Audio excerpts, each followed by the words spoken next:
So we're here today to talk about the use and resale covenants. I wanted to describe what a use and resale covenant is. Anytime there's money involved, if someone else owns a portion of a property, that person is going to need some sort of rights in how their share is divided. So like a condo, for example, the building is owned by several people. So therefore you need some documents that are legal in case there's a dispute and governs how each person behaves on that property. So this is a similar deal, and let me also backtrack a little bit that this pertains only to affordable sales. So if you don't plan to buy affordable, this won't relate to you. Okay, this is strictly part of the affordable sales program, which means a portion of the property is going to be owned by Cal HFA. And that's why you could argue this exists in order to protect their share in the property and also to see that you behave in a way that's consistent with the state and what they want. Okay. I also want to start off with that I'm not a lawyer. This is not legal advice. I've spent a long time researching this because I have skin in the game. I'm also a tenant. I'm purchasing right now, so it matters to me personally to understand this information well. So I've done my best to present to you what I know from it. All right, the document has four main sections. The first one is the use restrictions. The second one is about transfers of ownership, and that's different from selling. So if you were to transfer a portion of the property to someone else, or if you own the property and you were to die, and in your will you stated you wanted a son or a daughter to inherit the property, that section is about that. The next one is selling the property at any amount of time, so a year, 2, 3, 10 years. That section governs how you should and what you should and what you shouldn't do with regard to selling the property. The fourth section is about net equity, which means, there's some dispute about that, but how does your equity grow over time? So when you purchase the property, let's say it's $700,000, it's going to increase theoretically, and how is that going to change? So we'll get into that. Okay, the first one, the use restrictions. The first and most important part about this is that the property must be your principal place of residence. You can't have another property you're claiming as your principal place, whether that's in Los Angeles, California, or in another state. This property must be your principal place of residence. Another big stipulation and part of that is they want you to obtain an occupancy certificate once a year. You need to submit it by February 1st. You get this occupancy certificate by going to your local jurisdiction, your local municipality, and requesting that the building inspector visits your property. If everything meets the code, he signs off on it, you pay $150, and you get your occupancy certificate. There are restrictions on how you can rent the property. The first one is you can rent the entire house only for any 12 months within a 5-year period, not longer. So it doesn't matter how you choose those 12 months, but it can't be any longer than 12 within 5 years. So if you choose to rent it for 2 months, 1 year, the next year, another 3 months, those accrue up until 12 within a 5-year period. That's permitted. You also need to prove that there's a financial need for doing so. So, and it's also restricted with how much you can pay. You can't, or how much you can charge. You can't charge a prospective leasee any more than you are paying for the house yourself. Okay? Again, I'm not a lawyer, but to the best of my ability, I didn't see anything in the documents that prohibits you from renting a room in the house. So if you're living there, it's your principal place of residence, you have an extra bedroom, you can rent that room out so far as I can tell. Okay? All right. You are required to have home insurance at all times. Even in the escrow, they're going to require that you have proof of home insurance before the property will close. By my estimates, it's about $100 a month, and it'll insure the total cost of the house to rebuild, because it excludes the land, but it's about $100 a month so far as I can tell. You're also responsible for not causing any damage or destruction to the property. I didn't see anything in there that says specifically what will happen or how they're going to enforce that in terms of kicking you out or bringing some kind of legal action. But these documents do clearly state you cannot cause damage or destruction to the property. All right, so this brings us to the transfer of ownership.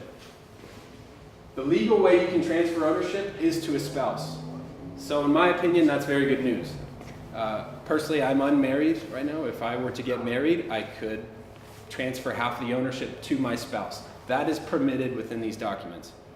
Any other type of transfer is not permitted unless the person would qualify with the same guidelines that you yourself were qualified to purchase at an affordable price. So you can't transfer you can't transfer any portion of the property, say like an easement, like a driveway, or the back house, or something that you have. You can't transfer that at all. It's not permitted. Okay, so inheritance. If you were to die, if you're the owner and you were to die, the heir needs to submit an income certification packet within 30 days of your death. Caltrans will, or CalHFA, will verify whether or not this heir is of low income. Would be the same restrictions that you yourself went through. If they are of low income, the heir qualifies and the property can be transferred into that heir's ownership. If not, the property is going to be sold at market price, which doesn't mean you're going to lose any of the equity you built over time. It simply means that the property will be sold at market and it can't be passed into your heirs, to your heir. Okay, so it does not, I want to reiterate that, it doesn't mean the property gets sold and all of the money you've been paying into it is just gone. It just means that the agency will sell the property and divide up your equity however your will is stated, however your will dictates. Okay, so if you were to sell the property, this is a different instance than your will or the potential death of owner. Selling the property, there's several rules on how you should do that. Number one, you need to list the property on the multiple listing service. That's if people aren't familiar with the MLS, it is a real estate agent network where each agent has a password to be able to see these homes for sale. So they can, if you're a real estate agent, you can log into the MLS and take a look at all the homes currently on the market within any area of the country. So Caltrans wants you to do that. These documents want you to do that. They want you to have 2 open houses and also to advertise in at least 2 newspapers at the end of this. Okay, so that brings us to net equity. How is the appreciation of the property going to be handled? So you pay a price this year, let's say, and the property goes up in value a substantial amount in 4 or 5 years. How is that? Is it all yours? Does part of it belong to Caltrans? That's what we're going to discuss. Okay, so in the first 5 years, the agency is going to get a share of any appreciation. After 5 years, the agency has no share in it. All of the appreciation after 5 years is strictly owned by the owner. In each year of ownership, the agency's share is going down by 20%, and the owner's share is going up by 20%. So if you were to sell in the first year, all of the, let's say you paid $700,000 is the fair appraised market price Caltrans comes up with, okay? You purchase it at an affordable price of $200,000. In 6 months you sell the property, the market went crazy, and all of a sudden it's worth $800,000, okay? That $100,000 difference between $800,000 and $700,000, all of that would be go to Caltrans in the first year.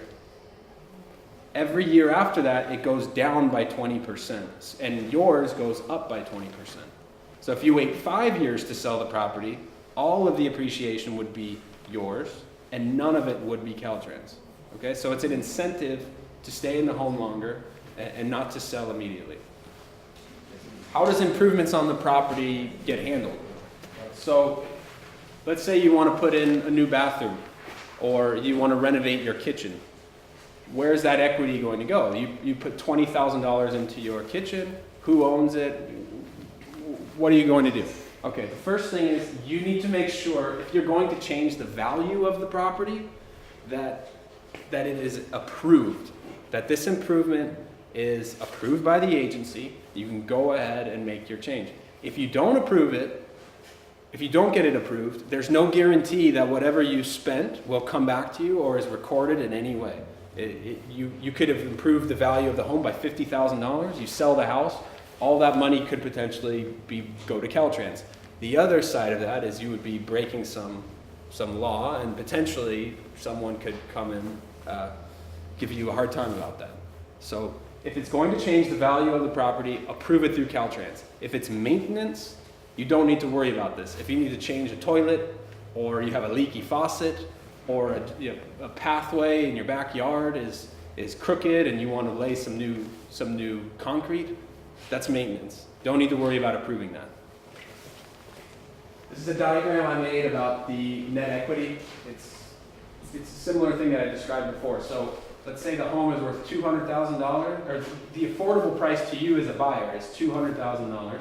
This is your equity, no matter what. It never goes down. So that's one benefit. In my opinion, that's a big benefit. This is supposed to signify the appraised fair market price at the time of appraisal. In some cases, these appraisals are quite old. But if it's $600,000, let's say, and in the first year the price appreciates to $700,000, each year Caltrans' share goes down by 20%, and this green bar, which is your equity, goes up by 20%. Okay? And going back to this equity, which never diminishes, the good part about that is if there were some housing market crash, let's say, theoretically in year 3, the market crashes and the home is only worth $550,000, you have to sell it. Well, the equity that you already have in the home here, it doesn't go down. Okay, it's there. So that's one good thing.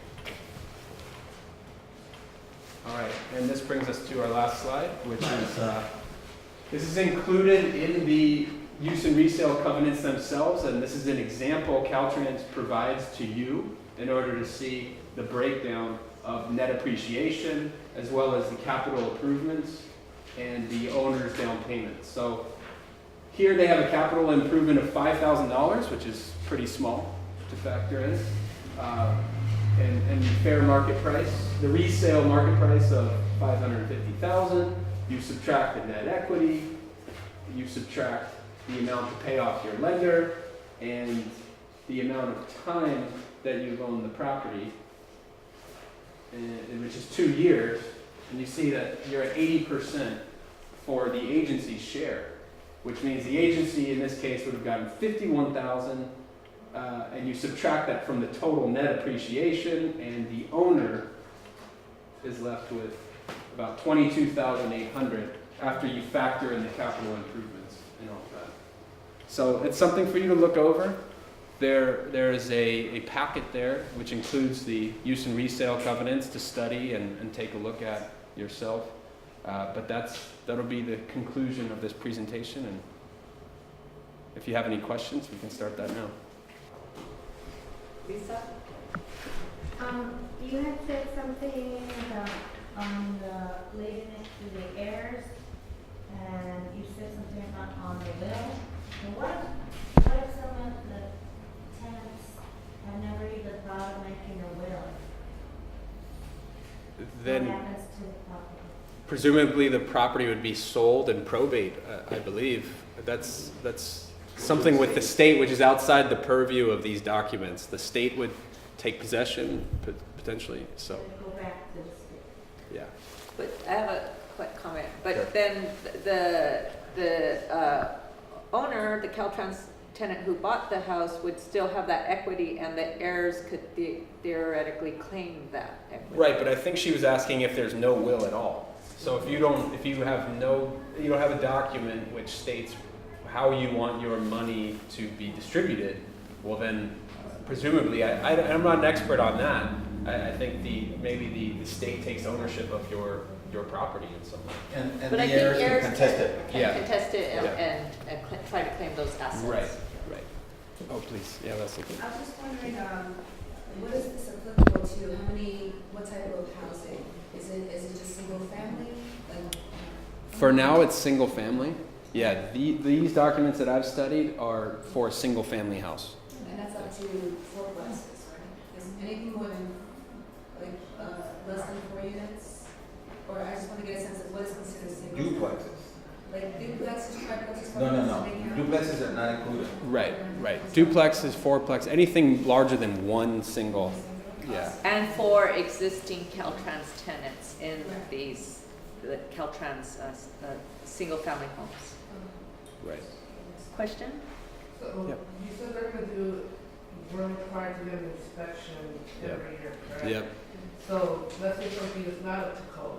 Yep. Is that, are they gonna give us time to be able to bring it up to code? Is that something that's gonna come out of our pocket, depending on what it is, like? Yeah, I've thought a lot about that myself. I thought, well, shoot, okay, it's by February 1st, and it needs to be time-stamped for that year.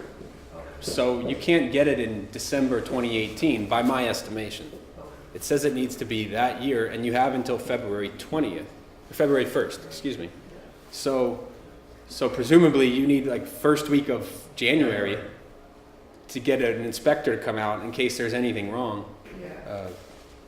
Well, they're checking mainly on, are they checking on damages? Are they checking on you living there? The occupancy certificate, so far as I can tell, is simply about like, your water heater, and minimum property standard things, like. Okay, so it's not going deep into like, a lot of these houses are old, so let's say, Right. like, you say you're going through the purchase value, so let's say I purchased mine today, and in a year we found out, the foundation is kind of bad, but in a year, let's say it's completely gone, and it's Yeah. not up to code.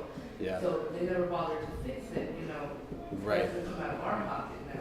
Yeah, that's a great question. I mean, if you have a major foundation issue, that's not something that can be fixed in 3 weeks. Exactly. So I would think that there's going to be a compromise there, but I don't know the full answer to that question at this I point. have a follow-up question in relationship to that question. So is Caltrans obligated to fix up houses and address plumbing issues, electricity issues, any foundational damage before it's sold? Yep, so they're required by law to bring the property up to minimum property standards, which means that they fix any major issue and prevent it from exacerbating, in other words. So that would be foundations, right? Correct. Yeah, And foundations. there is a lot of foundation problems in zone Yep, where the columns are falling. yep, mine was one of them. So, and they fixed it. As you were saying, the house, Oh, they're yeah. not level. Oh, yeah, yeah. In my experience, they will hire a structural engineer to come out, and they've done good work. So it seems to be positive on that end. What about like soil tests and all that? That's, because these houses are built like on a creek, there's a creek here. I know. It's something to think about, something to worry about. Home ownership, this is home ownership. I mean, there's a lot of responsibility involved. There's a lot of factoring in maintenance costs, repairs, and a whole new way of living your life in a way. To think about money that you're going to need to allocate funds for maintaining this home. Other questions? So I know this is unusual and it's hard to believe because we're dealing with Caltrans, but because there's a bank involved,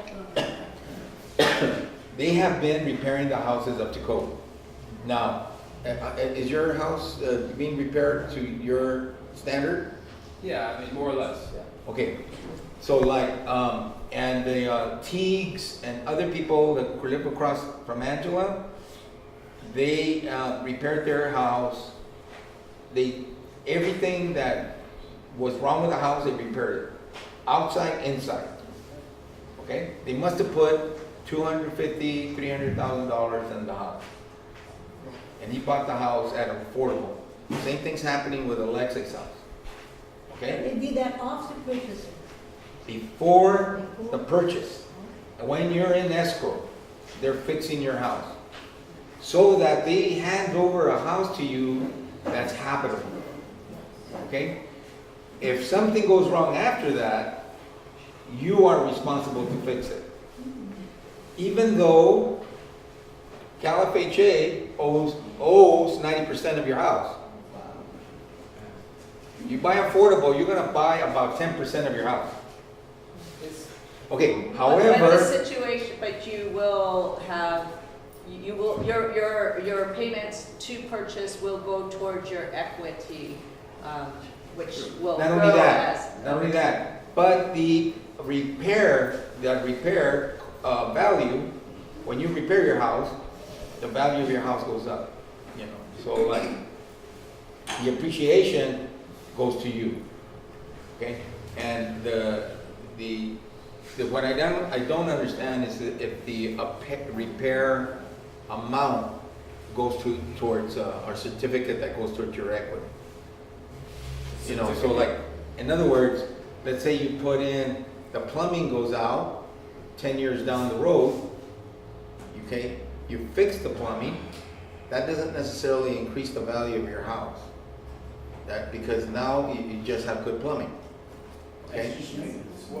It's maintenance. Yeah. It's maintenance, okay? So I'm not sure that increases the value of your house, it just maintains it, Correct. okay? So, but does the cost, let's say you put $5,000 worth of plumbing, Right. does that receipt go towards your, you know, equity if you sold? You would need to approve, it needs to be an approved capital improvement. Okay, so you maybe potentially, so far as I can understand, you could argue that your brand new plumbing job is a capital improvement. And if that were approved beforehand, potentially what you're talking about could take place. But so far as I understand it now, the capital improvements are related to like upgrades of things, you know. Building another room, Building another room, exactly, an addition, a renovation. But you know, a major replumbing job could constitute a capital improvement. I mean, that could cost upwards of $10,000 in some cases. So, Yeah, but there's Okay, also- wait, I want to give space for people who haven't asked questions. So does anyone else have a question? I have a Yes, in the question. back. So if I put an air conditioning, heating and cooling system into the house, because mine really needs that, yeah, okay? That's obviously a home improvement right, to the house. right, So obviously that's gonna improve the equity in the home, right. but I have to get approval for that, is what you're saying. I would check with them. I would definitely check with them first. Unless they're gonna, I mean, that has nothing to do with bringing the house up to code, because Right. obviously it doesn't necessarily require a heating or cooling system. Right, that's a good point. I mean, I don't know. There's work in my backyard, for example, that could, if I paid union wages, I'm sure it would cost me $5,000 just for the backyard work alone. Right, and then I know And so- I'm looking at 5 to 8K just to put in a heating and cooling system that the house desperately needs. Right. Other questions? Behind the back? I have a question. So if we're under the affordable program now, is that kind of like a guarantee that it will qualify to buy a home at affordable, affordable buying? If you are renting affordable, you can qualify to be affordable if you're under 120% of median income. They just updated those tables, so the numbers are higher now, so easier to qualify. Is it 150% or? For purchase, Oh, for purchase. for renting it's 120. That means if you qualify for rental, you for sure qualify for purchase. Now my question is, so let's say, I purchase at a low rent, low Price. and let's say down the line I get a better paying job, is that gonna change? No. Or is it gonna remain the same? Once you qualify, you qualify. You could win the lottery Oh, my goodness. and still, if a 4-leaf clover for St. Patrick's Day, you can be very lucky. Okay. Other questions? I'm just curious about what constitutes as an heir. Doesn't have to be a blood relative, or can it just be like someone? Could be anyone. Could be anyone. Yeah. So another question. So next meeting will be on how we team to try to alter these covenants that we've just spoken of, right? Well, there's there's a call for having, okay, Caltrans is obligated to give you a workshop such as this one on home ownership and preparation for buying the FICO scores and all that. And, Do we know when that's gonna happen? we can do that as well, but Caltrans, we don't know when Caltrans, if they're gonna, we hear rumors that they're gonna announce the sales in December. If they do, shortly after, the first things they do is hold these workshops. There's gonna be about 3 of them, so make sure that different people at different times can attend. We can hold our own. Okay, what we do want, so we have to discuss, and, well, let me ask you. This is my thinking, okay? Instead of Cal FHA having the money, I think it should be here locally. Instead of them not giving us a credit for years rented, I think they should give us equity for years rented. Okay? Maybe a formula that doesn't go up to 100%, but if she's been renting for 55 years from Caltrans, she should get at least 25 years of rental equity. Somehow, a formula that gives her equity for rental years. Something, I'm not sure. We should figure it out, but I'm thinking we should do that. So I think bringing the equity home, having a local agency where we are in control of that equity. There's about $200 million throughout the corridor of net equity that belongs to Cal FHA. We should be on the boards deciding what happens to that net equity, how it's gonna be utilized. It'll go to Cal FHA in Sacramento, where we know nothing of what's happening to houses that we lived in for 20, 30, 40, 50 years. Yes. So anyway, I wanna see if we can hold a workshop on that. The question is, do we hold that workshop first, or do we hold a preparation workshop? And the preparation workshop would mean, like, how do I prepare for possible purchase when the Caltrans houses do go, of course, when that happens? How do I start preparing now?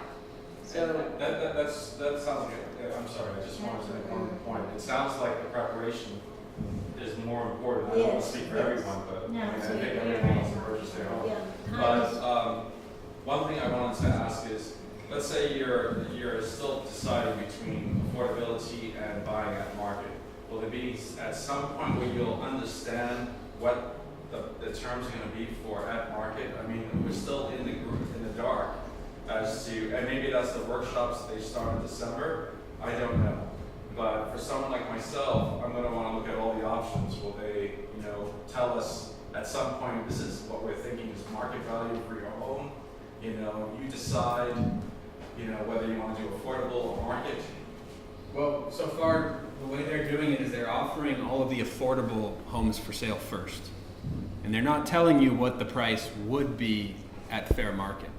They're not saying anything about that. So Yeah. you can reject the let's say you apply for affordable, which by the way, I recommend. You have nothing to lose by applying affordable. They can reject you for the affordable, and they're still required by law eventually to either rent it to you or offer it to sale to you. So I don't But- understand why they don't give us both options, or for those people who quite possibly could benefit from both options at the same time, so a person can decide. Is there some way to speak to them on that? my theory, and just a theory, but they're selling the affordable homes in order to get enough money to fix the market homes enough to make the amount of money that they want to make on them. So I don't know that that's the case. I don't know, but that's the way it seems to me. So they've already made probably a few $1 million on the sales of these affordables, or a couple million. So. Maybe they should stop saying Well, that. so they're not giving us that information, in other words. No. And they're forcing you into one option as opposed to being able to look at both options. Right. Correct. Okay, and their past practice was that if you're moderate income, you're, let's say for instance, not very low, but moderate, but still affordable, that they will give you both options. You have the option to buy it as is, Right. so that means as is minus, market minus repairs. Minus repairs. Minus That's- repairs. Right, So, or affordable. right. Okay, And so those are the two we options. haven't seen that yet. We haven't seen that. Gotcha. happening, and so, but we can try to enforce that as well. It would be wonderful, because I think there's a percentage of us that want to look at both options. Yeah, you just said something about, I was gonna ask as is. So, what happens to, in regards to the Roberti bill and the as is that we all expected? You know, the Roberti bill of the seniors that tell me, they said I could buy it at what they bought it. Right. So what happens to all that? Did they Yeah. forget about it, or? No, in the sales that we've seen so far, none of them have been as is. All of them have been affordable. Okay, Okay. but you're gonna. And none of them, we have to look into that to see if they were told, you also can, you have the option to buy it as is. Now, there is a place in the bubbles, if you look at the chart, of the sales chart, what they call the waterfall, I guess, where the 150 percenters have the option for an as-is purchase On the website. on the website, but it's not clear. So And that's not, wait, it's not clear. The as-is thing is not clear right now. okay, that's We have to what clarify. I'm getting from the seniors, okay? Is that they were told, let me repeat this, they were told they could buy the house at the price that Caltrans bought it. The very low What happened income, to that? like seniors that are very low income. Let's say you're earning $20,000 a year, and there's 3 people in your family, and you're at what do you call it? Very what? The low income people that are getting Social Security or whatever, fixed income people. The lawsuit that we filed was about offering the very low income folks the price of the house for, that they bought it for. That's what the Roberti bill says. The Roberti bill says the original price of the house, or 25% of your income, whichever is higher. Okay, so if your income is so low that you don't reach that that income, they'll have to sell you the house for the lowest they can sell it to you for is the original price of the house. And I think that 50% of the folks in El Sereno particularly not only qualify for that. So, for instance, Grandma and I. Yes, I think you guys all qualify for the original price of the house. Now, the original prices, now that only means that you'll pay, let's say, $10,000, $14,000 for what they bought it for, has to be offered to you. We won that court case. However, Caltrans may come back and say, okay, you won that court case only for the 4 people that sued, or 3 people that are left. Yeah. And now we're gonna do it. What Caltrans is thinking of doing is that they're thinking of either or both changing the Roberti bill to allow for the higher inflated price that they offered. You know, like instead of offering the original price of the house, they offer you an inflated price. But how can they change the Roberti bill? They lost, okay, they cannot. But if they get a legislator to say, we need that higher price because that's not the value of that house then, it's not the value of that house now, even at the lower price. And it's all, if they change it, then they'll be able to do it. Okay, because then after that, they'll go through APA and they'll be in agreement with the Roberti bill, if they change the Roberti bill, and they'll charge the inflated price. We're trying to block that. Our main relationship with Durazo is to block any attempt from Caltrans to change the Roberti bill to their favor. So we got Durazo working on that stuff, okay? But we have to continue the pressure, you guys. And, you know, we meet every Friday from 1 to 5. And then when we meet like this, sometimes we have petitions, sometimes we go to to their office. You know, we have to fight for this stuff. This is not anything given to us, okay, because they're nice people. We ask Bridget how she's been fighting over the last 20-some years. I have a question, about capital improvements. So can a tenant who buys a house build on the property, say, convert a garage to a granny flat and then maybe use that as a rental? Should be possible, yeah. Yep. Yes. Grannies are legal. You own the property in this type of covenant relationship, but there's allowances for capital improvements. So that means granny homes in the back that you can rent. Yes. Yes, regarding buying it as, which for us is, then my particular house, if I were to buy it as is, then I would emphasize how bad it is. But then I have to prove that because it lowers the price, right? Right. So in order to prove it, is it they're going to be counterested? They're not going to be willing to prove much.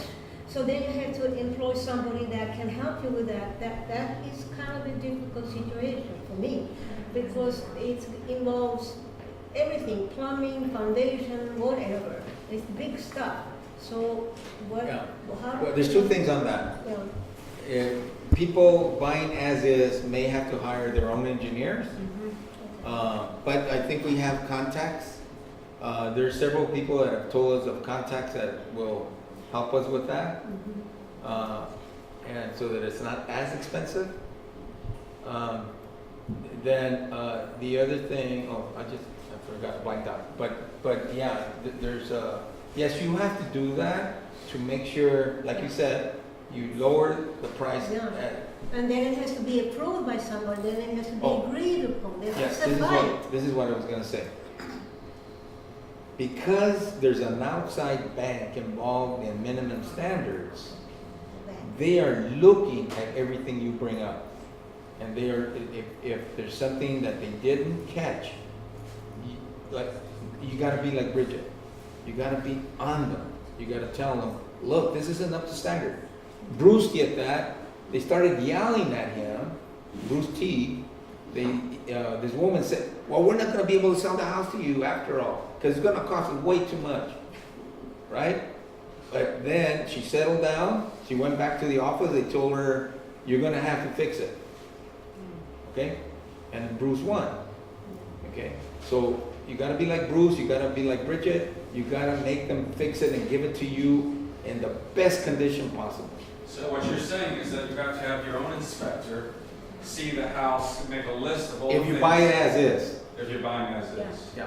Right. If you buy affordable, Right. you have to be on it, get a friend Sure. inspector, to come in and check it out and make sure that they're catching all the systems, And you know what? The other thing I was going to say, I think we can make a case for, like in your situation, if your house gets hot and cold, that is minimum standard stuff.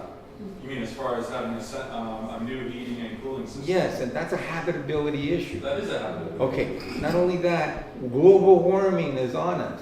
Right. It went up to 26 degrees in San Marino last summer. 116 degrees here. Okay, it's upon us. There should be, those houses are old. The new standard should include some kind of insulation and air conditioning. We should argue for that. Let's just not let it go. Right. They were paying me for having insulation.